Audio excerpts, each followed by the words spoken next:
To all the non-believers, non-believers, non-believers, non-believers, non-believers, non-believers, non-believers, non-believers. I'm making non-believers.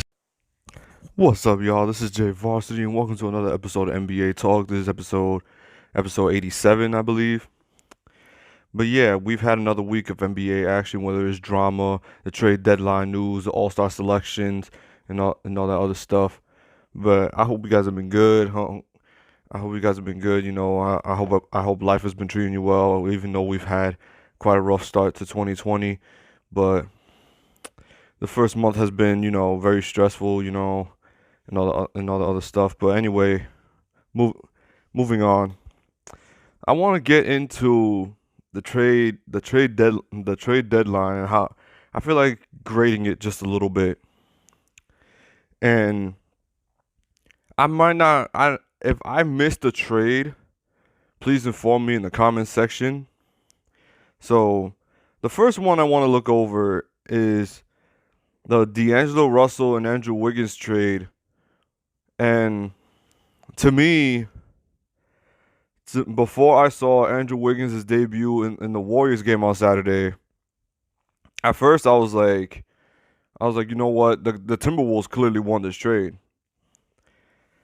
I'm still on that belief that the Timberwolves won the trade because, quite frankly, I'm not that big of a believer in Andrew Wiggins. Not trying to diminish him or nothing like that, but I'm just not a believer that he's going to be able to maintain an offense. And I'm not judging him this season.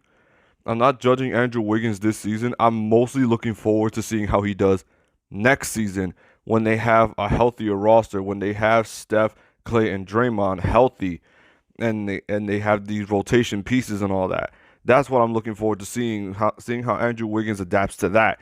Because to me, it's not fair if you judge him now because obviously they have a below average roster, and you could say what you want to say, but I'm not going to criticize Andrew Wiggins for playing with what I believe to be G League talent. So I'm not going to judge Andrew Wiggins in this season. I'm going to wait till next season to do that. But for the Minnesota Timberwolves, this should be the start of a new process when it comes to building not exactly a championship core because they're not at that level yet, but building a, a profound future for acquiring D'Angelo Russell because obviously they've been looking to get him for quite a while now, including last summer in the off season. So the Minnesota Timberwolves, to me, they got their shining light of hope in what seemed to be a very dark path that the Minnesota Timberwolves were going to go down because Karl-Anthony Towns was obviously clearly upset about certain things, but I believe getting one of his best friends in D'Angelo Russell was a big boost in the morale of what you're going to see in Karl-Anthony Towns, and I can't wait to see the pick and roll game between the two of them. And eventually, I'm not going to lie to you, I would really love to see a big three of D'Lo, Devin Booker, and Karl-Anthony Towns.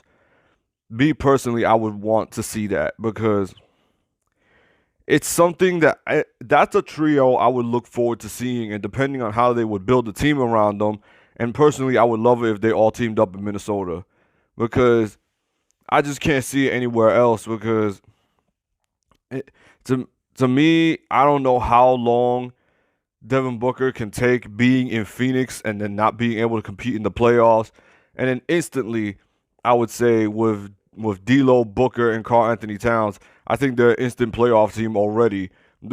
Like I said, depending on what pieces you put around them, but yeah, the Minnesota Timberwolves to me, they just got another light and shining hope with D'Angelo Russell signing, and right out, and then also with the addition of Malik Beasley, they got James Johnson.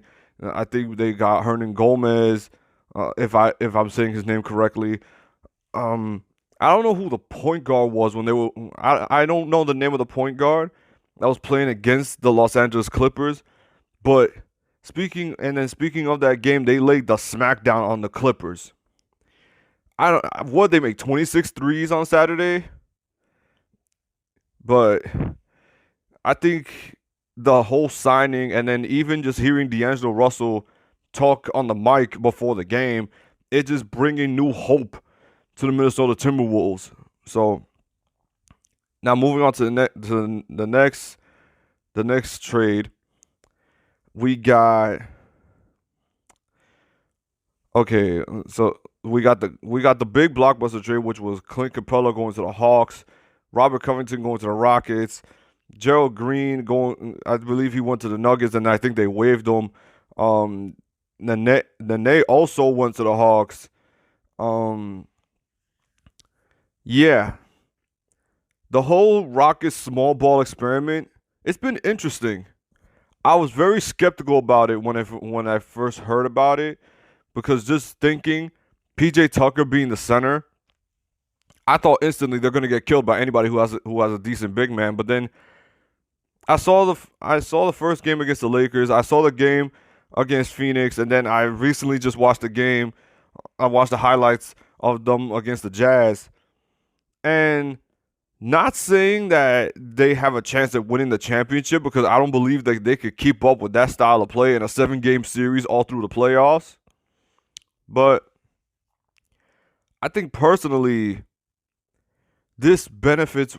You're gonna get the best out of Russell Westbrook playing with this style. You're literally gonna get the best out of Russell Westbrook and James Harden just like this. But I think this benefits more Westbrook than it does Harden. Russell Westbrook likes playing in that fast pace. And when you got the whole team, when you got Ben McLemore, you got Daniel House, you have all these other rotation pieces that love to play at that fast pace, you're benefiting Westbrook, and you're giving Harden more space to work, because now you can't sag off of anybody in that starting lineup. You can't sag off of anybody. You can't sag off of PJ Tucker. You can't sag off of Robert Covington. Hell, you can't even sag off of Westbrook, because he's going to go right to the rim. So I believe it's interesting. It's not guaranteed that it's going to work, but because we saw what happens when Russell Westbrook didn't play and they got smoked by Phoenix. So, and I'm not trying to offend the Phoenix Suns. Like, they're a talent, they're a pretty decent team. But the way they pounded the Houston Rockets when Russell Westbrook wasn't there and wasn't on the floor, that was alarming. But yeah, this experiment is I need to see a little bit more of a sample size of what the Houston Rockets are going to do, because Robert Covington has obviously been a huge he's already seeing that he's a huge pickup for the Rockets. He's killing it at the 3-point line, and defensively he's been an active defender. And the Houston Rockets in general, they just have to be literally like a swarm when they're playing defense. They literally gotta swarm you, because they can't play man to man straight up. They gotta swarm you defensively. So yeah, that's interesting. We gotta see how that's gonna play out in the playoffs, because I don't think they're gonna play at that quick of a pace in the playoffs. So, but aside from that, the Clippers getting Marcus Morris. Marcus Morris made his debut yesterday against the Cavs. I didn't necessarily watch that game because I knew that was going to be a blowout. But the Marcus Morris addition, I've had discussions with some of my friends, and I've had discussions with different people, and they tell me that the Clippers got a lot better. But to me, I still see the Clippers as the same team. Like, I still see them as the same team. Marcus Morris to me is an iffy kind of player. He's tough-minded, I'll give you that. He's very tough-minded. I will not say anything about Marcus Morris about his toughness, because he will fight to the end in every single game. But to me, he's very streaky sometimes, because sometimes when his shot is not going, it's just very difficult for him to pick up his rhythm. But then defensively, he's very active. He's very active, and obviously they got Marcus Morris to throw another body at LeBron James, even though Mo Harkless was not doing I don't know if I'm saying his name correctly, even, but I'm gonna say it anyway. I don't believe Mo Harkless was doing a bad job when it comes to defending LeBron. I don't think he was doing such a bad job. I think he was doing quite decent because he was very pesty, like Patrick Beverly, trying to poke the ball out and everything. But yeah, to each his own. The Clippers felt like they had to move him, and obviously they want to keep Marcus Morris away from the Lakers, so they went after him. And they also picked up Isaiah Thomas, who they eventually waived. So that was just my opinion on that is, honestly, to tell you the truth, I believe if the Clippers are smart, I think Marcus Morris shouldn't be coming off the bench. I think they should leave that for JaMychal Green. I think JaMychal Green should be coming off the bench, and Marcus Morris should honestly be starting. Because when you run a lineup of Patrick Beverly, Paul George, Kawhi Leonard, Marcus Morris, and Zubac, because I know Montrezl Harrell comes off the bench, but then I've seen sometimes that he started. But if you put Marcus Morris at the 4, you're stretching the floor more, and he's been having quite a decent year from 3. So to me, that's an upgrade for the Clippers right there in that aspect. But if Marcus Morris is coming off the bench, because of the fact that he was so used to being the one of the first options playing on the New York Knicks, but it's not like the Knicks had much to go with. But to me, I think they're still the same team if with the addition of Marcus Morris. I think that even with trading Jerome Robinson or with this move, it's very iffy to me because the Clippers have been an up and down team, and I still say to this day they're the most inconsistent team in basketball. And right now, the Lakers are not doing that much better, and they're not getting off the hook so easily either. But and quite frankly, it's kind of neck and neck of how we're going to see if both these teams make the Western Conference Finals. Because whoever plays the Houston Rockets in the second round is going to be damn near exhausted trying to chase around that pace that they play, or if they're able to play at that pace in the playoffs. Because of one thing I know that the Clippers don't have, they're very slow reacting in transition defense. They're very slow in transition defense. So yeah, that's that. We also have we have the Andre Iguodala trade to the Miami Heat, which I got very, very excited about. I'm very excited about this deal. Even though I'm very disappointed that the Miami Heat had to let go of Justice Winslow, but then I understood he's been hurt consistently and he didn't really fit in the rotation anymore. And it's like the Miami Heat have been doing so good, and it's like they didn't want to mess up their rhythm. And what amazed me about the Miami Heat is that they didn't have to get rid of any of their rookies. That's what amazed me the most. So you were able to get rid of Dion Waiters and James Johnson, which I said hallelujah. I said hallelujah. You got rid of Dion Waiters, because even though people have different opinions about Dion Waiters, I couldn't stand Dion Waiters on the Miami Heat. I couldn't stand it.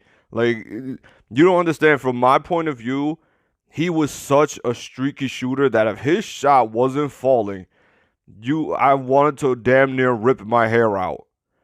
And then James Johnson, he's another one that is like, if I always see, when I see James Johnson play, it's so weird because he plays in such a weird way. Like, it's either he's 3-point oriented or he's trying to attack the rim, and it's almost like he can't do either. But I'm not trying to say he's not a good basketball player, but it's just almost cringing the way that James Johnson plays. But I love the pickups of Andre Iguodala, Jay Crowder, and I believe who else did, I think who else did they get? No, I don't think they got any. I don't think they got anybody else. If I'm wrong, please correct me in the comments. But the Miami Heat, to me, they got better, especially defensively. Defensively, I don't give a damn. I will take Andre Iguodala. He's a very good defender in my opinion. Even though I don't like the whole swiping his arm down to get strips. I think to me that's a foul every time. But it's like whatever, to each his own. But if he's doing it for the Miami Heat, I'm not gonna mind because obviously, as a Heat fan, I'm very excited to see that. Do I think the Miami Heat have what it takes to make it to the Eastern Conference Finals? Maybe. Do I think we have a chance against the Bucks? I'm not so sure about that. I'm not very sure if we could still compete with a team like the Bucks, even though we've beaten the Bucks this season. It's just they're a whole different team now. They're a whole different team, and it's just the Milwaukee Bucks have just been on a whole nother level this year. I think they're the number one and number two. They're number one in offense and number one in defense, I believe. So, and with Giannis playing the way that he's playing, it's just absolutely scary. It's absolutely scary the way he's playing. And so the Miami Heat, to me, they're trying to make they're doing all these moves and then getting Iguodala to sign that extension because Miami is planning to try to make a move at Giannis when he's a free agent. And not gonna lie, as a Heat fan, if I want to speak biased, I'm hoping we do get him. I'm hoping we do get him, but I'm just not seeing Giannis leaving Milwaukee the way the Milwaukee front office has perfectly constructed a team around him. I've never seen such a perfectly constructed front office build a team around their best player like I've seen Milwaukee do. Like, you could talk about the Clippers, but they didn't build that team around Kawhi. He wasn't with the Clippers for years. Giannis has been with Milwaukee for years, and they've been studying how his play style is and building a team specifically around him. And the Milwaukee Bucks have done an amazing job. Everybody and their mother was telling me that losing Malcolm Brogdon was a huge blow against Milwaukee.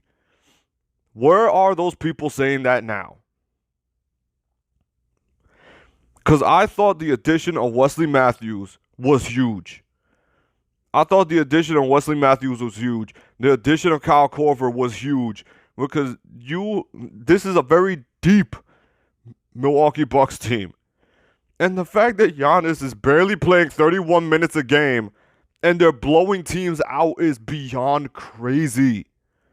It's crazy. Like, I would watch the Milwaukee Bucks games and I'm just like, how? How is Giannis only playing 31 minutes a game and he's putting up these crazy numbers? Like, I don't even know what Giannis's defensive rating is, but I'm pretty sure he's in the top 5. Shot blocking, he's probably in the top 5 because I don't see how many people can score consistently at the rim because they embarrassed the 76ers the other day. They completely embarrassed them the other day.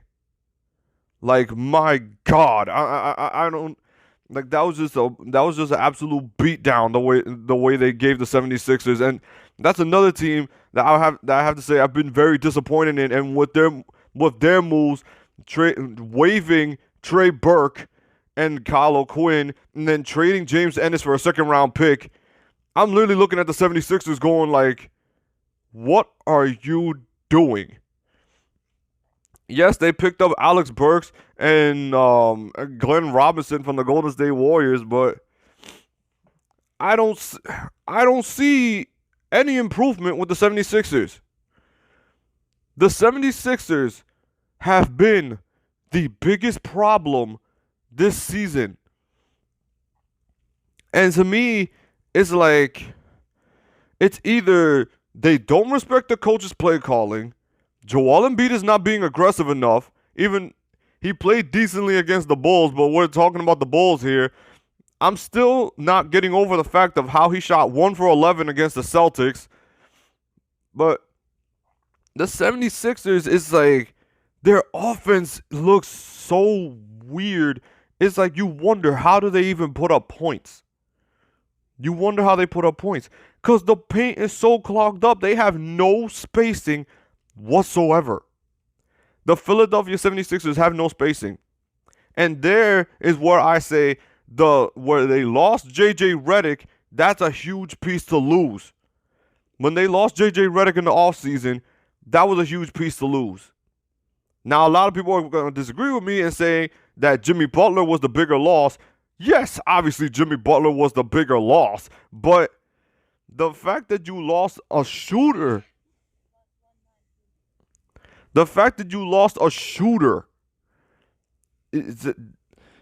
that's a bigger blow than losing Jimmy Butler. You lost a shooter that could space the floor. And then your bench is absolutely terrible.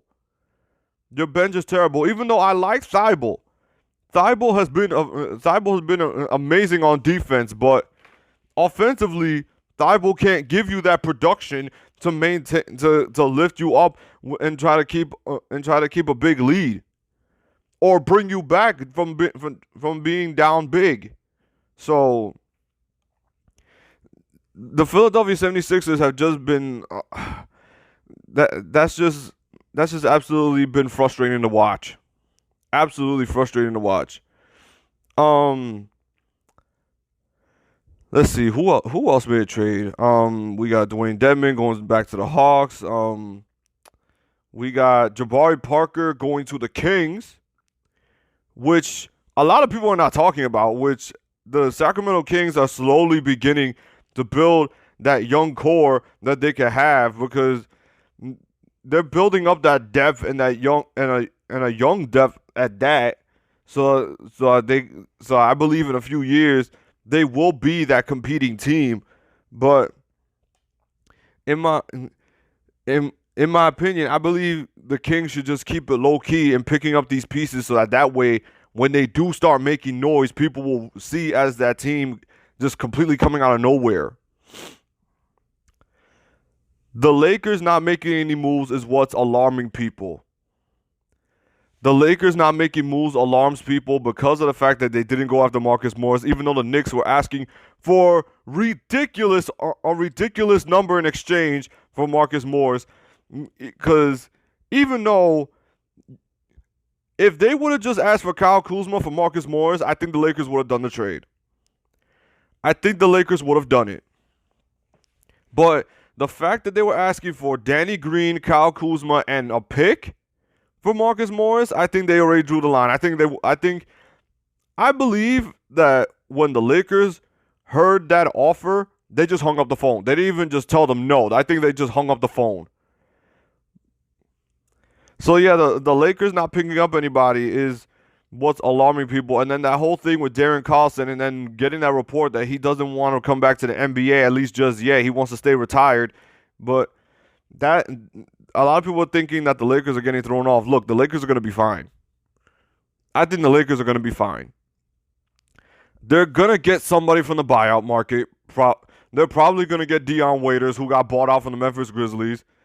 And they're trying out J.R. Smith, even though I'm a little skeptical about J.R. Smith, and not because of the whole running away with the ball thing. I'm thinking more of like, he's a streaky shooter, but then when he's focused, he could be a good defender as well.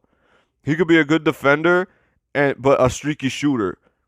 When his shot is falling, JR is like one of the craziest players that could be on fire, because he'll make the most ridiculous three-point shots that I've seen. But when his shot is not hitting, it's very frustrating to watch. But I think the Lakers know what they're doing. I think they believe more in the buyout market than they did the trade deadline. So we'll see what happens from there. We'll hear about that in a few more days. So now the NBA, the NBA All-Star Draft. Was anybody surprised that LeBron got the better team? If one thing Giannis needs to learn how to do for next season, if he's the All-Star captain again, he needs to learn how to pick players, because he solely tries to pick size. Like, you see LeBron picks Anthony Davis as his first pick. Why wouldn't Giannis pick Kawhi Leonard? Why wouldn't you pick Kawhi Leonard? Why would you pick Joel Embiid as your first pick? I'm pretty sure you would have still had Joel Embiid as an option, because I'm pretty sure LeBron would have still picked Luka Doncic. Like, to me, the All-Star selection, well, why do I keep saying selection? The All-Star draft, if you call it, LeBron's always going to have the advantage because he's always going to have the most votes. Who knows if that dies down in a few more years, but LeBron's always going to have the better team because he's always going to have the first pick.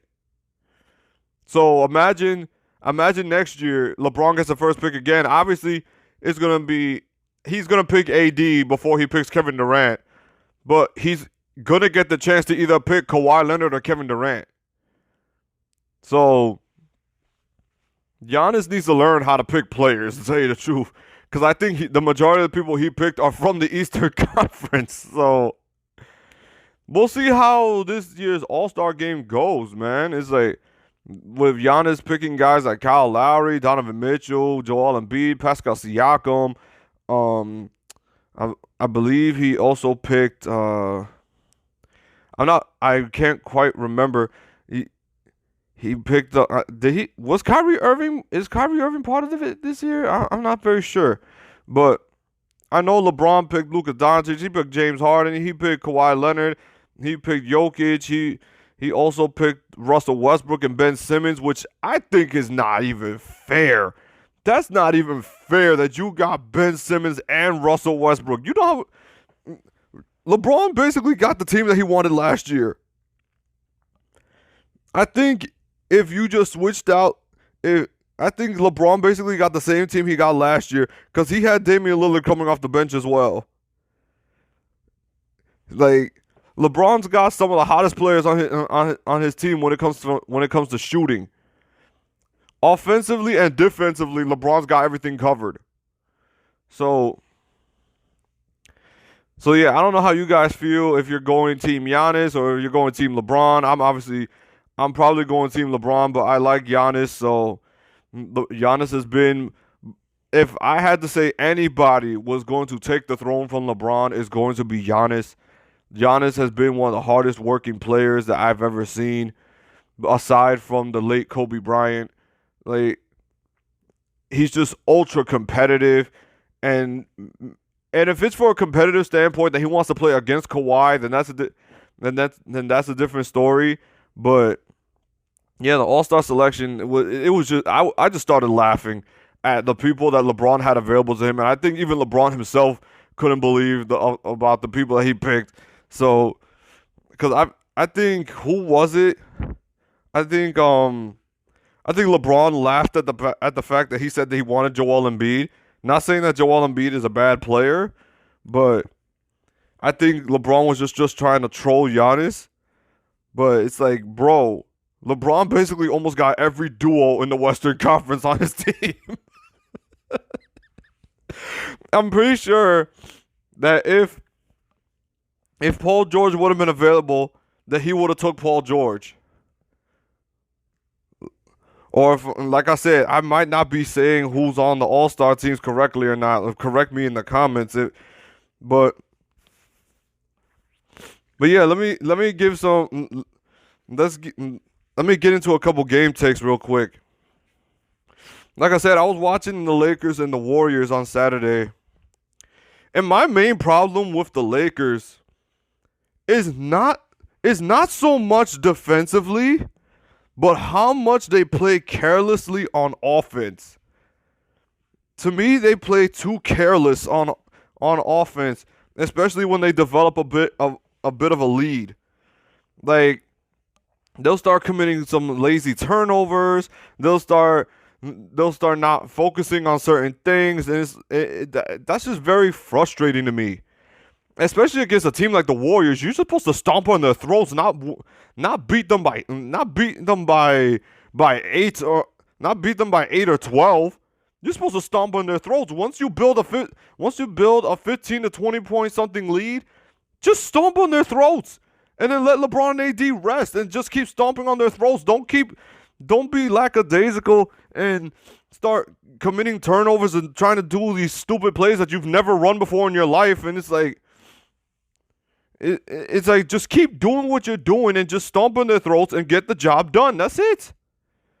That game should not have been somewhat close like that. You should not have given the Warriors the light of hope like that. And then imagine if Steph Curry imagine just letting Steph Curry be in that lineup last night. That would have been scary.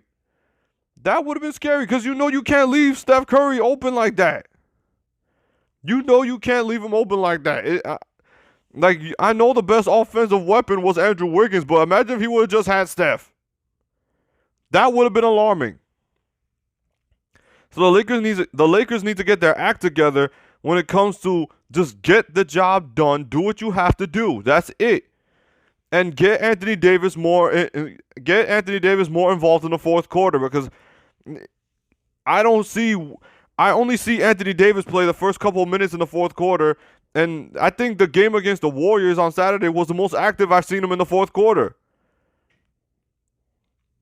Like, I know he's had big games against Utah. I know he's had big games against Denver when guarding against Jokic, but to me, he's not getting enough touches. And when you're going to play against a team like the Clippers later on, you need to get Anthony Davis more involved, because LeBron can't be your sole offensive guy in the fourth quarter. He's taking the most shots in the league in the fourth quarter.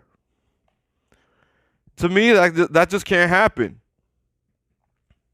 Anthony Davis needs to get a little more involved when it comes to that. So, So yeah, the Miami Heat went up against the Portland Trail Blazers.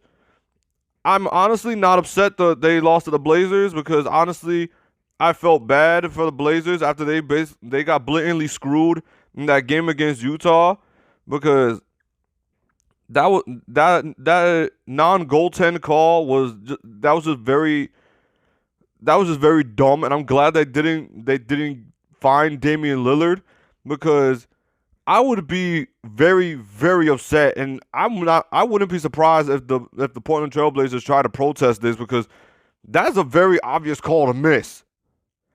That's a very obvious call to miss. You can't tell me that that's not a goaltend. And from what I heard from Bleacher Report is that the referees told the Portland Trail Blazers on the sideline, they told them that wasn't close to a goaltend, and then they looked at it after the game, and they noticed that it was a goaltend. Like, even Damian Lillard said, "I don't want to hear this. I don't want to hear this punk ass shit. I don't want to hear this." So yeah, I really didn't mind if the Portland Trail Blazers just took their anger out on the Miami Heat, even though I wish they would have done it to somebody else. But the Miami Heat, they did put up a fight. They only lost by 4 points. So of course, defensively, Andre Iguodala showed his defensive prowess, and Jay Crowder still showed that he could hit from three like he's been doing all season. The Miami Heat are just going to need time to adjust to having Andre Iguodala and Jay Crowder. They're just going to need to adjust. So yeah, we talked about the Clippers and the Cavs, that was just basically a blowout, because at one point the Clippers were basically just blowing them out by 40-something points, and then I think the score was 133 to like 90-something. I'm not exactly knowing the score right now, so I didn't follow that game. I did see the highlights of the Utah Jazz and the Rockets game, and that was one hell of a buzzer beater by Bogdanovic. That if I'm saying his last name correctly, or I might be saying the name of the one that's in the Sacramento Kings, correct me if I'm wrong, but that was one hell of a buzzer beater. the Denver Nuggets to me, the Denver Nuggets to me with Michael Porter Jr. I'm glad to see that Michael Porter Jr. is getting his opportunity, because I was getting highly upset with them earlier in the season that they weren't utilizing Michael Porter Jr. and he's finally getting that chance to be that player that he can be. So I'm very happy with that. But yeah, I think I just about covered everything that I wanted to talk about, because with the whole trade deadline thing and the whole new team adjustments thing, and I just can't wait for after the All-Star break how teams are going to start playing, because I believe now the race is going to start intensifying when it comes to playoff seeds, and especially in the Western Conference. So yeah, I believe that's it. That's all. If I missed anything when it came to trades or game takes or even just NBA news in general, please let me know in the comments so I could probably inform myself to notify and bring it up in the next episode. But anyway, that's it. That's all. This is your boy Jay Varsity. Like, comment, subscribe if you like basketball content, and I'm out. Peace. We got some non-believers out there. Make believers out of non-believers. Make believers out the overseers.